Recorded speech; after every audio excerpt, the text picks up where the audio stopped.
3 जनवरी की सुबह जब बीजापुर की शांत वादियों में सूरज निकला, किसी को अंदाजा भी नहीं था कि इस दिन एक ऐसी सच्चाई सामने आएगी जो पूरे पत्रकारिता जगत को झकझोर कर रख देगी।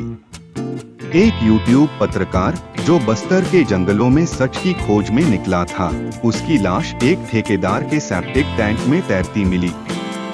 मुकेश चंद्राकर सच बोलने की कीमत जान देकर चुकाई। 32 साल के मुकेश चंद्राकर, जो बस्तर जंक्शन नाम यूट्यूब चैनल से जुड़े थे, सिर्फ एक पत्रकार नहीं बल्कि बस्तर के आदिवासियों की आवाज थे। वे नक्सल प्रभावित इलाकों में घूम घूम कर वो कहानियां सामने लाते थे जिन्हें मुख्य धारा की मीडिया अक्सर नजरअंदाज कर देती थी। लेकिन यही निर्भीकता शायद उनके लिए खतरा बन गई। उनके चैनल पर 1.67 लाख सब्सक्राइबर्स और करोड़ों व्यूज थे।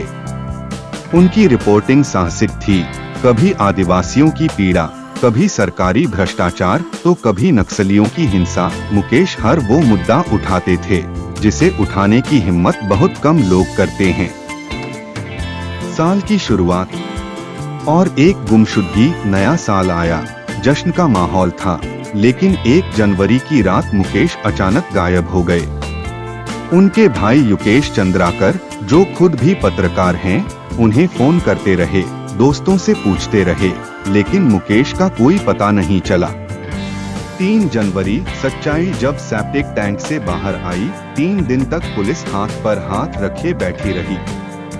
लेकिन जब मामला गरमाया तो छानबीन शुरू हुई और फिर जो सामने आया उसने सबको सन्न कर दिया।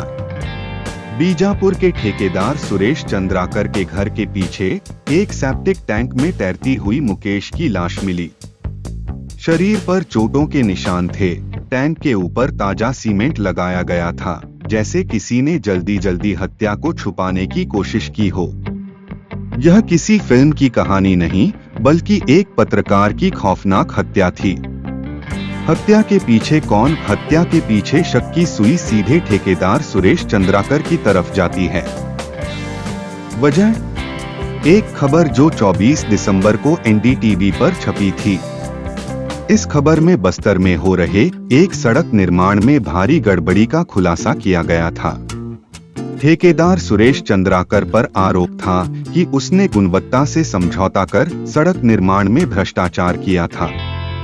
इस रिपोर्ट को पत्रकार नीलेश त्रिपाठी ने लिखा था, लेकिन कहा जाता है कि मुकेश भी इस रिपोर्टिंग में शामिल थे। सच की कीमत मौत रिपोर्ट के सामने आते ही ठेकेदार सुरेश चंद्राकर मुकेश को बार बार मिलने के लिए बुलाने लगा। आखिर 1 जनवरी की रात मुकेश उसी के घर गए और फिर कभी वापस नहीं लौटे। लेकिन सवाल ये है, क्या सच में सिर्फ एक रिपोर्टिंग के कारण उनकी हत्या कर दी गई? क्या ठेकेदार अकेला था या इसमें प्रशासन और पुलिस की भी मिलीभगत थी? क्यों एक स्वतंत्र पत्रकार को इतना असहाय छोड़ दिया गया कि उसकी हत्या पर भी मुख्यधारा की मीडिया ने मुंह फेर लिया? बस्तर के अंधेरे जंगलों में छुपा सच, मुकेश सिर्फ भ्रष्टाचार ही नहीं बल्कि सरकार, पुलिस और नक्सलियों के खेल को भी उजागर कर रहे थे। उन्होंने कई ऐसी कहानियां कवर की जहां नक्सली और सिस्टम दोनों ने मिलकर आदिवासियों को पिसने पर मजबूर कर दिया। उनका एक वीडियो आदिवासियों की बेबसी के साथ सिस्टम और नक्सल संगठन की शव यात्रा दर्शाता था कि कैसे बस्तर में एक बच्चे की मौत नक्सलियों द्वारा लगाए गए आईईडी विस्फोट से हो जाती है और परिवार को 3 किलोमीटर पैदल शव लेकर चलना पड़ता है। यह हत्या सिर्फ एक पत्रकार की हत्या नहीं बल्कि पूरी स्वतंत्र पत्रकारिता पर हमला है। लेकिन मेनस्ट्रीम मीडिया ने इसे कितना कवर किया? बड़े चैनल दिन भर चीख चिल्लाहट, डिबेट और टीआरपी के खेल में लगे रहते हैं। वे बस्तर के इस युवा पत्रकार की हत्या पर चुप्पी साधे रहे। क्यों? क्या मुकेश को इंसाफ मिलेगा? मुकेश चंद्राकर की हत्या कोई साधारण अपराध नहीं बल्कि एक सुनियोजित षड्यंत्र का हिस्सा लगती है।